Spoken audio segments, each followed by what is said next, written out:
Welcome back and thank you for staying with KTN Prime. We continue with our conversation on road safety. And of course, before we went for that particular break, a lot came out of this conversation. And what I picked out particularly is the fact that human error has a lot to do with what we are seeing. But coming to you, Albert, I mean, if you look at the ruling that happened today on Super Metro, around 269 are unfit. I mean, what are we doing, even as an association, to ensure that there is compliance to these regulations?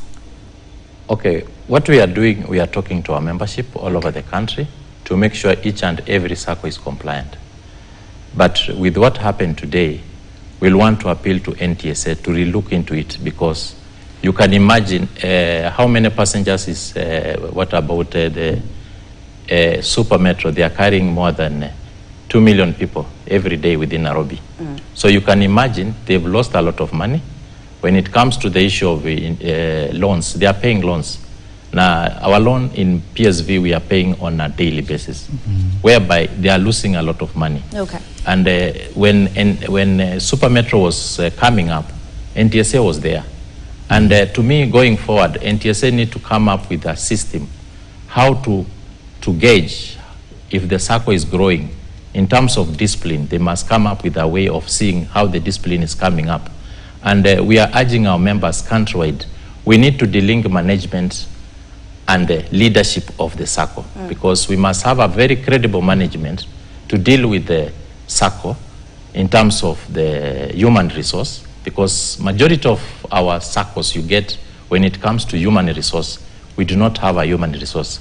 And yet in this country, we have people who can do that work for human resource. Okay. So going forward, we will want to urge them to make sure that in terms of corporate governance, we must practice. And this business is like any other businesses. So we are urging NTSA to relook into the issue, because today people have been suffering the whole of Nairobi, and we know there is a problem happening. And if NTSA can try the much they can by tomorrow to make sure that Super Metro on road, I think we'll be happy. Okay. Yeah. A rebuttal, because they directly mentioned. It's very true.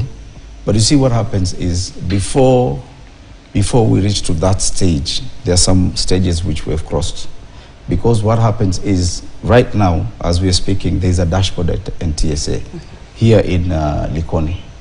They use a dashboard whereby each and every public service vehicle has to have a speed governor. And that speed governor transmits information. If you're on high speed, it gives an alert. So as you keep on doing it, if it's the same car, or if there are many cars which are doing under one SACCO, we call the SACCO, communicate with them. If it's the operators, because there are some who are companies, some are SACCOs, we call them and tell them there are some vehicles which are overspeeding. And the route is ABCD. You need to talk to your people. But you end up getting the same data every day. So at some point, we call them again now physically to sit with them and negotiate and tell them there are issues, also there are some things that we need to do. Okay. It seems like as if the cars which are being driven for public service do not have speed governor. So there, it is upon the SACCO now to talk to the owners of the vehicle to take their cars for inspection, or to ensure that they have speed governors, so that they don't find themselves in such situations. Of which, for me, I sympathize with Super Metro, because they are the ones who went to tribunal. If they had stuck to their guns, sat with us and negotiated, not negotiated as such, but you know, initially, ensure compliance. Yes, show some compliance, because we told them take some cars for inspection. After you have done inspection, come and respond and tell us we have taken this. Because we gave them a leeway. They operated while we were negotiating. When they went to tribunal, that is when they were given a judgment that we are giving you 3 days to ensure that all your vehicles are compliant, because we have found that your drivers, most of them are not qualified. So even the SACCOs, they're supposed to be very cooperative in terms of picking their drivers. Okay. Pick the drivers with attitude of obeying the instructions which have been given by the SACCOs or the operators. Okay. Kelly, I'm coming to you, but it seems like Albert wants to respond. Yes. You see, what we are saying, we have NTSA in place, but we need to devolve the issue of road safety. Because when it comes to the road safety, you get a person from Isiolo is being pushed to come to Nairobi, while we have a committee which is gazetted by the government, which is supposed to handle everything within the grassroots. And if we go that direction, we'll try to minimize the issue of road carnage in terms of the Matatu side. We'll try to bring even the issue of alcohol, because you get within the termini, we have some guys who are selling some alcoholic things there, here and there. There is a way we can work within the devolved system to help. I heard somebody talking about devolving. So this is the high time we need to devolve the road safety issues to the counties, so that the counties can try to manage all those problems which are coming down there, rather than pulling everything to Nairobi. You get there is an accident in Malindi, you are being pushed to come to Nairobi and explain. I believe there's a county transport and safety. It is there, but it's not functional. No, okay. To just respond to the concerns, it is very true that we have constituted the county transport and safety committees in every county, and they have been gazetted, but some of them have not been operationalized. Why? We are still grappling with resources and manpower. Okay. So we are adjusting ourselves, because also we have a recommendation of employing more people so that we can be able to staff the committees that we have identified. So it's work in progress. It is what some of the committees are in progress. They're working, and we are getting good results. Maybe Mheshimiwa, what we'll tell you, because we've been there for long, the committee are there in paper, but when you go to the ground, there is nothing happening. Okay. So as the chairman, we'll need you to maybe do random checking. Yes. all over, and you'll find out what is happening, and we are ready to support you. Thank you. Okay, well, I guess this should be taken off here so that you can continue the conversation. Kelly, coming to you, yes. I mean, they mentioned the issue of discipline. What other modern technologies can we, try and implement or put into this road safety issue? Because we've talked about speed governors, but I'm sure there are more. What others can we use? Today we can leverage technology in a lot of things. Yeah. We currently are testing a gadget which, if you put in the vehicle, it will not ignite if the driver is drunk. If the driver sits in the driver's seat, then they will have to blow into that. It's like an alcohol blow, but it's connected to the ignition system of the vehicle. Okay. So that it's almost self-regulating. Nobody needs to come and catch you at it. We have speed cameras, or rather dashboard cameras, that can tell when a driver is not alert, when he's fatigued, when he's sleepy. That can tell, that can also transmit the. And I think there's a time there was a regulation that was required. To be installed in school buses after I think a certain accident happened, that there are a lot of technology that we can leverage on under telematics. Okay. Where we can have dash cams, we can have these alcohol blows installed in the vehicle itself, so that it's not somebody waiting for you somewhere on the road to check whether you're drunk. From the onset, if you're not, the car will not ignite if suspect that the driver is drunk. And so, and even with modern vehicles, there are more safety measures. There are vehicles that will detect that the driver is no longer in control, and therefore break down and go to the side of the road. But are we already there yet as a country? I don't think so. Some of those vehicles are already in the country. Okay. They're already in the country. But what we can recommend, especially for the masses, is we have very good laws in this country. We have very good regulations in this country. If it's touching telematics and how they should be done, if it's the issue of speed governors, if it's the issue of dash cams, I think those things are already there, like my brother said, on paper. Okay. And one of the things we can do in terms of supporting this is to create awareness why it is important. As an example, when you talk about, for example, braking distances and how they were arrived at, it's from research, the response time of a human being who is driving is anywhere between 1.5 seconds to 2 seconds. If you're driving at 110 kilometers per hour, you convert that to meters per second, is about 3 meters per second. It means every second you're moving 3 meters. If it takes you 1.5 seconds to respond or to realize something is wrong, you will have moved 3 times 1.5, that's around 4.5 meters. Now, that presupposes you're okay and you're not tired and it's in the morning and all that. If, for example, you're tired and you're fatigued, that response time increases significantly. And therefore, by the time you realize it's something that has happened on the road and you go to step on the brake, and by the time the car takes time to stop, you'll have covered that distance that is normally recommended for you to allow between yourself and the vehicle ahead of you. Yeah. A lot of this education and awareness needs to be given to the drivers so that they don't just realize that they need to follow some laws, but they need to know the logic behind those laws and why it is important for them in terms of safety. Okay. In one of the accidents that happened around Limuru, if you remember, I think it was a head-on, and the driver and the passenger who was in front died instantly. I would want to imagine that driver, when he left home in the morning, he was not having the intention of going to have an accident. Yeah. He was going to come back to his family, to come back to his people. Whatever happened, happened. But if we were to go back and, reconstruct that accident scene and look at what exactly went through his mind before he took whatever decisions he made to do that, awareness creates an importance and an urgency in that driver so they don't put themselves in that kind of a scenario where they have to make those emergency decisions. Okay. Because sometimes those emergency decisions are reflexes. They're not something that you can be trained. But now you can be trained to avoid those kind of situations. For example, you told us to be here at a certain time. You know where you live, you know your jam situation. So you need to plan backwards and be able to say, for me to be here in time, I need to leave my home at this time, or I need to leave my office in this time so that I can be here on time, and so that I don't begin to create an issue on the road trying to overtake where I'm not supposed to overtake. Okay. And so that awareness and that education to the drivers and also to the passengers and also to the pedestrians, everybody, like Mheshimiwa here said, has to participate in this. Because that driver, when he alights from the vehicle, he becomes a pedestrian. Anytime you're not driving and you're walking, you're a pedestrian. So everybody has to come on board. If you're in a matatu and the driver is misbehaving, you need to speak out. You need to speak out and call him out so that he stops. Because the next thing that is going to happen is that vehicle will be involved in an accident and you could lose your life. Okay. Or you could lose your limbs. Someone is asking, my director is actually asking, Kenyans love shortcuts. So for example, you have that gadget which measures how high you are.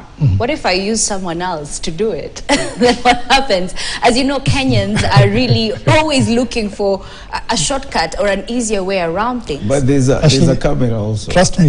Telemetry talks over camera. Yeah. Yes, and that gadget. Okay. So the gadget will be, whoever will be at the station will know who is because they will be seeing who is blowing to ensure that they are okay. Okay. All this is part of an integrated system. It's an integrated There's system. a fleet manager somewhere who is monitoring this. There's a gadget that is in the vehicle. That vehicle has sensors. If you sit in the driver's seat, nobody else will be able to do that. So it's an integrated system that will be able to allow that to happen. But these are measures to deter people from doing the wrong thing. I think we need to start with educating them and creating awareness. Okay. So that this will be now secondary measures. They should not be the primary measures. Okay. The primary measures should be, does this driver understand why it is important for him to drive when he's sober? Does this driver understand why when he's in a club he needs to call a cab anytime you realize there's no designated driver? Do they know why that is important? Do they know how their judgment is impaired on the road? Okay. Their response time, their reaction time and all that. If they don't understand that, then they'll begin to say, my vehicle knows how to go home. They always say that. Yes. We do say that as Kenyans. But coming to you, Mheshimiwa, since you're talking about drunk driving, alcohol law is supposed to start this weekend, is it? It's supposed to be the Easter weekend? Yes. How will the implementation be different? Well, initially, the reason as to why it came about and then it disappeared. First of all, let me take you back. Okay. It is basically because we never had proper regulations which provided for the limits or the levels of how somebody shouldn't be drunk. And we were taken as NTSA, we were taken to court, civil court, and it was declared unconstitutional. That is why I'm saying we might have so many ideas. But in Kenya, our democracy has matured to a point that even those things which are going to help Kenyans are taken to court. So first of all, first things should come first. Make sure you have the laws, put the regulations, and then come up with ideas. All these ideas are ideas which are very much important. But for us, I think it's important for us to have a regulation. So For the alcohol blow that we are going to use during this holiday, they have not been regulated. But you see, what we are trying to do is to manage, to regulate those operators of vehicles who are drunk. You know, a human being gets scared when it comes to, you might be subjected to cough more money. So you become scared. So the numbers of those who will be driving while drunk will definitely go down if we have a crackdown. Because what we are doing also, we have come up with multi-sectorial agencies, whereby we have the NTSA, we have the administration police, we have the traffic police, and we also have the county police. They are going to work as a team to be moving around with the highways whereby accidents and black spots are.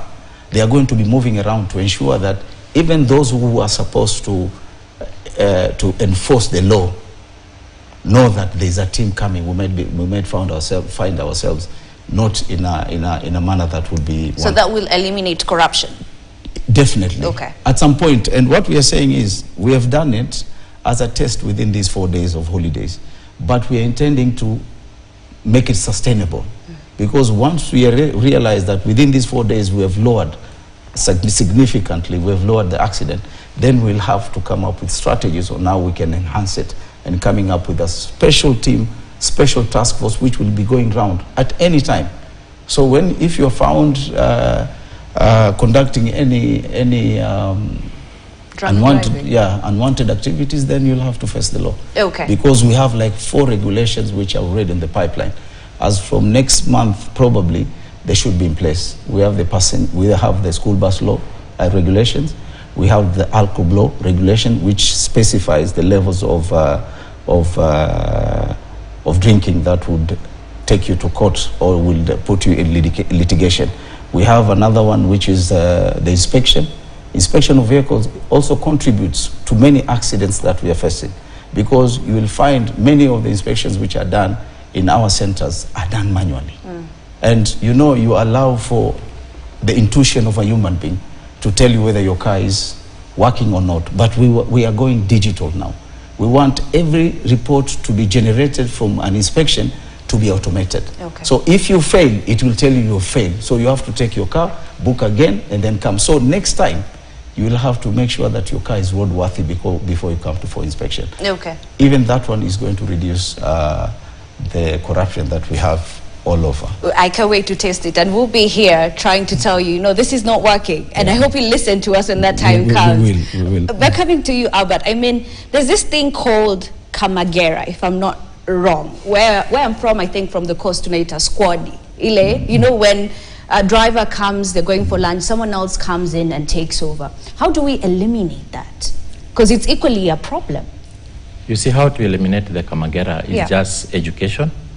And to us, you see, people are looking for employment. We have more youth outside there who do not have employment. And you will get that the only place they can go and get employment is on matatus. So maybe through NTSA, we can come up with a way how to make sure those Kamageras, because they are looking for employment, to see how we can try to train them and give them the licenses, so that wherever I am and I'm trying to help, at the end of the day, I should have all documents required for me to be there. Okay. Yes. All right. Can I add on that? Yes, please. You see, for the Kamageras, I think they are playing a big role also. As per the president, what is just proposed is that it is for NTSA and all of us to do a lot of sensitization, because even them, they save lives. There are some what we call, there are some areas where those who belong in a certain Kamagera, or we call it squad in our area, squad, those who belong to a certain squad protect the whole area. So they play a double role. They protect themselves, they protect the passengers who are getting into matatus, so they play a big role. Even they provide security. Yes, security. So the only thing that we need to do is to sensitize on their roles and to ensure that each one of them has a badge or has an identity to exist in that particular Kamagera. Okay. If you mess in a Kamagera, you won't be able to be accommodated in another one. Yes. That will at least put some senses in them, that we need to conduct ourselves in a manner that is acceptable. Okay. Coming to you, if I'm not wrong, I mean, AA, I think, has partnered with NTSA. It was last year, and you are providing some skills to border riders. Yes. How far are we in terms of that process? We are progressing very, very well. Okay. I think in the beginning of the month, we graduated over 1,000 across the country. And what we realized is that in order to make it reachable for them, we came up with a program that allows them to pay on a daily basis. And then, like Mweshima was talking about here, we lowered our fee to the bare minimum. We also engaged with the NTSA at that time, and they also lowered their fee. So today, any border can pay 100 shillings per day in the program called Border License Namia for 61 days, and they'll be able to get full training, and they'll be able to get a license. Are they consistent in their classes? Oh, the current cohort, after they saw the graduation that we did, and I think it was aired in some media houses, some of them have come and said, no, if that's the amount, I'll pay everything today. Okay. So we already have a cohort that is running. In another 1 month, we should be graduating them. So we've tried to create innovative ways to make the cost reachable, because the border earns his money daily. So we structured a payment system where they can pay 100 shillings per day for 60 days, and they're able to get their training and their license. This is in cognizance of the fact that they are already riding the motorbike. So most of what you're training them is highway code. Why you should not cut the corner in that place, why you should go around the roundabout. I would recommend a similar solution for the Kamageras or the squad. Because these gentlemen, they know how to move the matatu. Yeah. They sometimes actually even do it better than, but they don't know the rules of the road.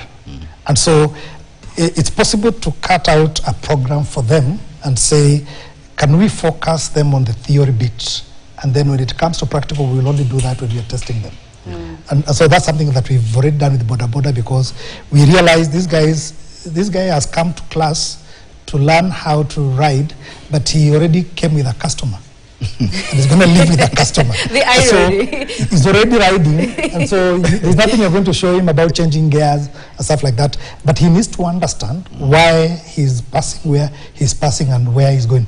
And we've seen in the places where we've done that, there's a big impact. We've also called other partners who have come in, like the FIA Foundation. We are affiliates of FIA, Federation Internationale de l'Automobile, and they have supported us in many ways. And one of the things that we've done together with other local partners for this program that we are currently running, we are able to give them a helmet. Okay.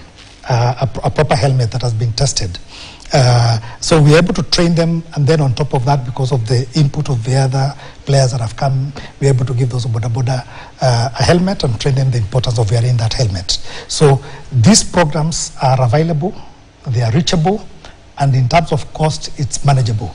And it can be customized to any kind of group. Okay. Yes. Mheshimiwa, coming to you, talk to us, because in the interest of time, there is a 2024-2028 Road Safety Action Plan. Talk to us about it. Tell us more about it, because I believe not many Kenyans know it exists. Yeah, true. One of the areas that we want to focus on is, first of all, to install cameras all over, so that if you're speeding, a camera will pick you, will pick the registration, and then it will send a message to the person who is registered under that name. A message will be telling you that you oversped, and this is the amount that you are supposed to pay. We will not come after you. We will leave you until the day that you are going to renew your insurance.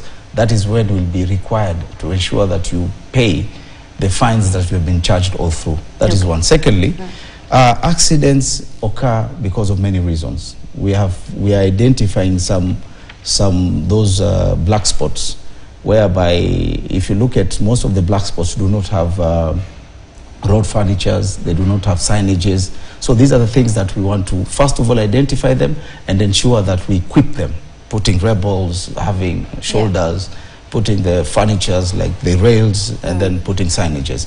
Before you reach, you will know that there's a corner, or probably there's a black spot. So definitely lower.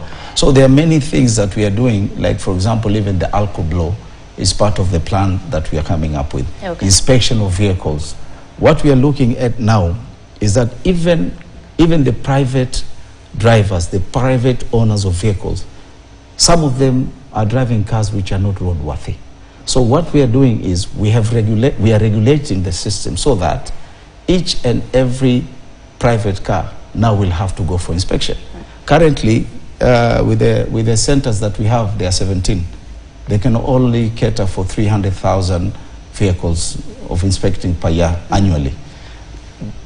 And yet we have like 3.5 million vehicles which are on our roads. So what we are doing is we are going to float outsourcing of these facilities so that even private companies can come in, giving them standards, giving them the plan of how the institution should be, the centers should be, and then we'll be doing periodic supervision to ensure that the standard of inspection that is conducted in the private centers is to the level that is wanting. Okay. Yeah, so that is the plan. The Okay. plan is huge, but we're picking component by component. I'll allow Albert to have the last word, but before you do, I mean, just a thought came to my mind. We have traffic lights all over this country, yet we have policemen manning those traffic lights. Why? I'm one of the drivers. Yes. So most of the time when you reach peak hours, you see our roads are not long. You'll find a road that has a traffic light, but it's short. So if you allow the traffic light to control, because some of them take some seconds, if you allow the traffic light to control during peak hours, then you'll have a snag. Really? So, yeah. I actually think it's the other way around. Traffic police officers really. make it the worse. The traffics who are there control the at peak hours. Okay. Otherwise, at normal hours, you'll find the traffic lights functioning very... Albert is agreeing with me. I think, Mheshimiwa, if you go to Lavington, we have very good traffic lights, and we have a lot of traffic within Lavington, and you get there is a lot of a very good control at the end of the day. If you come to Nairobi town, we are having a very big problem on our highway, whereby the police are using, I think to us it's about corruption. People are using that to push corruption here and there. So to us, if you go to developed countries, we have the traffic lights. We urge the government to make sure that we have traffic lights each and every corner so that it will help us to push the traffic in a good way. But you find even in first world countries, we have traffic lights, but when it's peak hours, you'll find even traffic officers ensure that you pass as you wait, and your traffic light is telling you that it's red. But a Kenyan might ask Mheshimiwa, then why did we use millions for those traffic lights if at the end of the day we're going to bring manpower? But it's on peak hours. It's not all the time. Not always. Not always. Not traffic always. is traffic. Exactly. Not always.